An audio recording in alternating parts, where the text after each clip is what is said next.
Hello everyone, you all are welcome to M institute of commerce. आज हम लोग एक नए चैप्टर के साथ आए हैं जिसका नाम है कंट्रोलिंग। तो चलिए सर वीडियो को स्टार्ट करते हैं।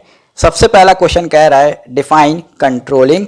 कंट्रोलिंग क्या होता है? कंट्रोलिंग में भी डिफाइंड एज अ प्रोसेस। क्या है? एक प्रोसेस है थ्रू विच मैनेजर्स अश्योर, क्या करते हैं मैनेजर्स? अश्योरिटी लेते हैं that the activities and results are, ठीक है, जो भी एक्टिविटी है, जो भी रिजल्ट्स है, are in conformity with the planned activities. ठीक है, जो भी आपने प्लान किया था एक्टिविटी को, क्या उस चीज से वो कंफर्म हो रही हैं जो हम एक्टिविटीज कर रहे हैं कि नहीं, और जो हम लोग रिजल्ट चाह रहे थे क्या वो रिजल्ट तक के हम पहुंच रहे हैं कि नहीं। यहां पे ये कंफर्मिटी करी जाती है।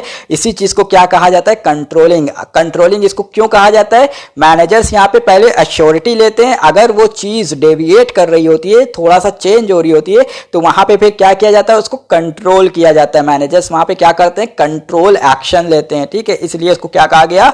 कंट्रोलिंग। फिर कहता है what is the relationship between the planning and controlling. Planning और कंट्रोलिंग में क्या रिलेशनशिप होता है? तो कहता है planning and controlling are closely interrelated. क्या है? आपस में इंटर रिलेटेड है, लेकिन बिल्कुल क्लोजली इंटर रिलेटेड है। एंड इंटरडिपेंडेंट, और क्या है? इंटरडिपेंडेंट भी है, एक दूसरे पे डिपेंड भी है। विदाउट प्लानिंग, अगर प्लानिंग ना हो, there lies no basis for controlling. ठीक है, कोई भी बेस आपके पास बचेगा नहीं कि आप उसको क्या कर सके? कंट्रोल कर सके किसी एक्शन को। Planning is a pre requisite for controlling. Planning क्या है? प्री रिक्विजाइट एक्टिविटी है किस चीज के लिए? कंट्रोलिंग के लिए। यानी आपको सबसे पहले क्या करना पड़ेगा? प्लानिंग करनी पड़ेगी, तभी आप कंट्रोल कर सकते हैं। Controlling requires standards with which the performance can be measured. ठीक है, कंट्रोलिंग क्या होती है? उसको क्या चाहिए होता है? कंट्रोलिंग को क्या चाहिए होता है? स्टैंडर्ड चाहिए होता है, ताकि वो परफॉर्मेंस को क्या कर सके? मेजर कर सके और इवैल्यूएट कर सके। दस without planning control is blind. ठीक है, इसलिए कह रहा है कि अगर प्लानिंग ना हो तो कंट्रोल क्या हो जाएगा? अंधा हो जाएगा, ब्लाइंड हो जाएगा। ठीक है, फिर कहता है similarly planning serve no purpose in the absence of controlling. अगर आपने प्लानिंग कर लिया और कंट्रोल ना किया तो भी कोई फायदा उसका नहीं होगा। ठीक है, प्लानिंग सेट्स द कोर्स, एक कोर्स ऑफ एक्शन सेट करता है। कंट्रोल ऑब्जर्व्स डेविएशंस, कंट्रोल क्या करता है? ऑब्जर्व करता है डेविएशंस को from the course of action. जो भी आपने कोर्स ऑफ एक्शन सोचा था उसमें अगर डेविएशन हो रहा है तो उसको क्या करने में मदद करता है? कंट्रोल करने में मदद करता है। ठीक है, and initiate corrective actions to maintain the chosen course. ठीक है, और इनिशिएट क्या करता है? करेक्टिव एक्शंस को, ताकि आप जो कोर्स ऑफ एक्शन लेके चल रहे थे उसमें आप रहें। और to make appropriate changes to the courses, या फिर कोर्स ऑफ एक्शन को ही कुछ ना कुछ उसके अंदर चेंज करता है, ताकि आप अपने जो भी आपका रिस्पेक्टिव ऑब्जेक्टिव था वहां तक के आप पहुंच सके। Thus planning and controlling may be called the inseparable twins of management। क्या है? Inseparable twins of management है planning and controlling। चलिए सर इसी के साथ अगले क्वेश्चन की तरफ बढ़ते हैं। अगला क्वेश्चन कह रहा है what is management by exception mean. Management by exception का क्या मतलब होता है?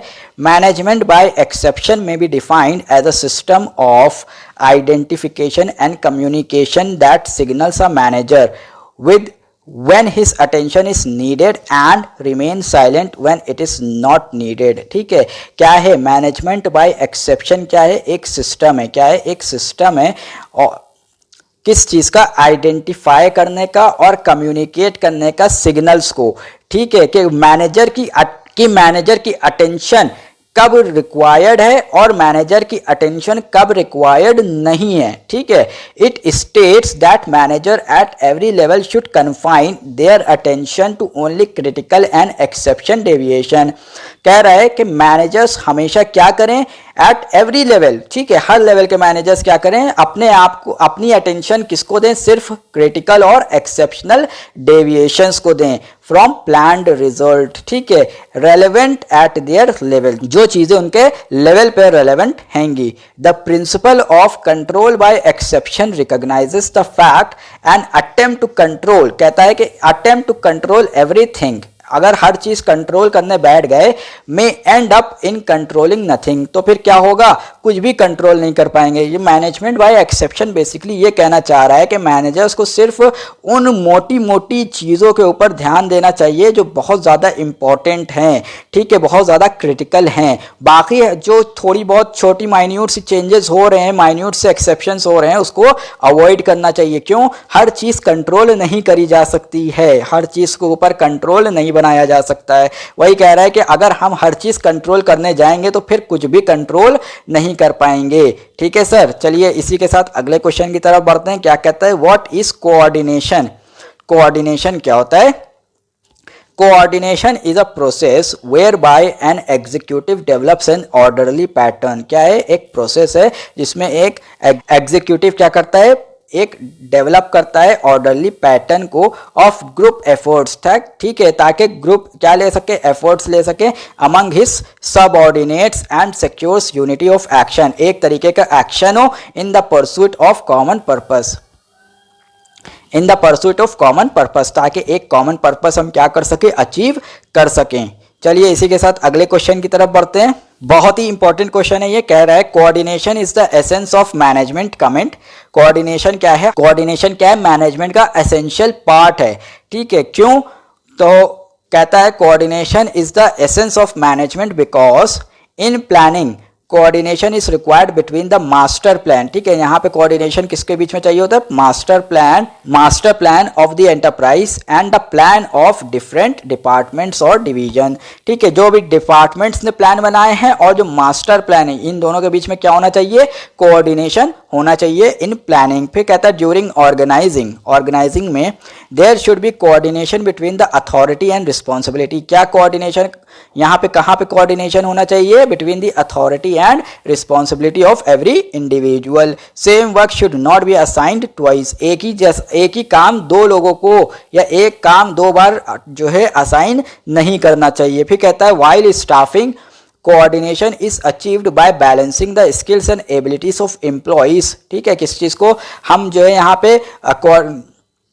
पे कोऑर्डिनेशन क्या करेगा? बैलेंस करेगा किसको? स्किल्स को और एबिलिटीज को, किसकी? एम्प्लॉइज की, with the job assign to them, जो भी जॉब उनको दी गई है उसके अंदर। फिर कहता है while directing supervision motivation and leadership are used. Directing में क्या होता है? सुपरविजन मोटिवेशन और leadership are used to ensure harmonious working. ठीक है, ये क्या करता है? इंश्योरिटी देता है harmonious working of the organisation. फिर कहता है during controlling coordination is achieved by ensuring that actual results conform to plans as closely as possible. ठीक है, कंट्रोलिंग के अंदर क्या होता है? कोऑर्डिनेशन कैसे अचीव किया जाता है? जो एक्चुअल रिजल्ट है वो क्या कंफर्म कर रहा है? प्लान जो हम लोग ने किया था उससे या उसके आसपास।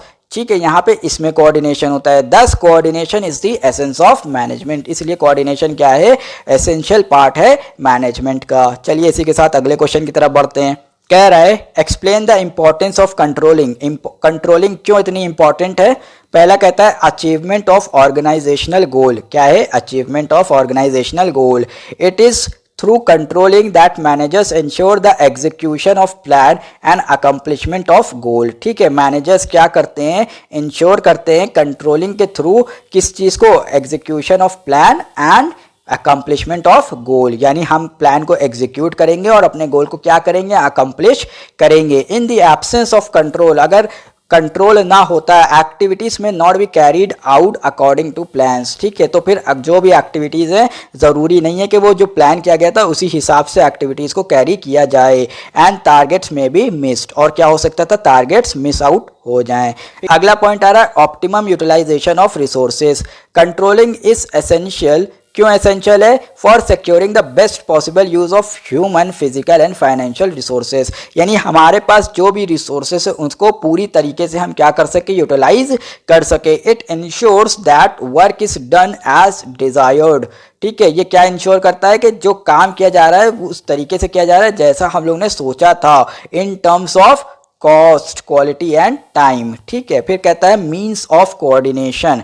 क्या है? कंट्रोलिंग मीन्स ऑफ कोऑर्डिनेशन है। All activities and efforts are directed towards the accomplishment of common objective. सारे एक्टिविटीज और एफर्ट्स किस तरफ डायरेक्ट किए जा रहे हैं? ताकि हम अपने कॉमन ऑब्जेक्टिव को क्या कर सके? अचीव कर सकें।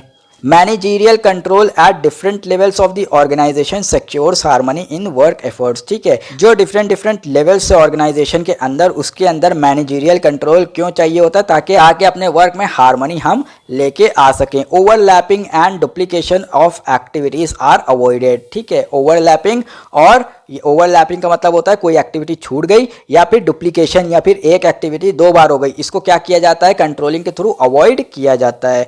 ठीक है, अगला पॉइंट क्या कहता है, बेटर एम्प्लॉय मोरल। एम्प्लॉय का मोरल भी बेटर होता है। Controlling ensures order and discipline in the organisation. Controlling क्या करता है, ऑर्डर और डिसिप्लिन क्रिएट करता है एक ऑर्गेनाइजेशन के अंदर। Employees know well in advance what they are expected to do। ठीक है, एम्प्लॉयज को पहले से ही पता होता है कि उनसे क्या उम्मीद की जा रही है, and the standard against which their performance will be judged. ठीक है, और एक स्टैंडर्ड भी उनको पता होता है जिसके अगेंस्ट में उनकी परफॉर्मेंस को क्या किया जाएगा, जज किया जाएगा। Therefore they are not likely to be careless और नेग्लिजेंट। ठीक है, इसलिए वो केयरलेस और नेग्लिजेंट तो बिल्कुल भी नहीं हो सकते। देयर मोरल इज इम्प्रूव्ड, इसलिए उनका मोरल क्या हो जाता है, इम्प्रूव हो जाता है। फिर अगला पॉइंट कहता है coping with change and complexity. The environment in which business organisation operate keeps on changing. जिस इन्वायरमेंट में बिजनेस ऑपरेट हो रहा है वो क्या होता है, डायनामिक होता है, चेंज होता रहता है। Control system helps managers to anticipate, monitor and respond to changing condition. ठीक है, कंट्रोल सिस्टम क्या करता है, मदद करता है मैनेजर्स की कि एंटिसिपेट करें, मॉनिटर करें, रिस्पॉन्ड करें किस चीज़ को, चेंजिंग कंडीशंस को। चलिए सर, इसी के साथ अगले क्वेश्चन की तरफ बढ़ते हैं। कह रहे explain the various steps involve in the process of control. Control के प्रोसेस के अंदर कौन कौन से स्टेप्स इन्वॉल्व होते हैं। सबसे पहला कहता है एस्टैब्लिशमेंट ऑफ परफॉर्मेंस स्टैंडर्ड।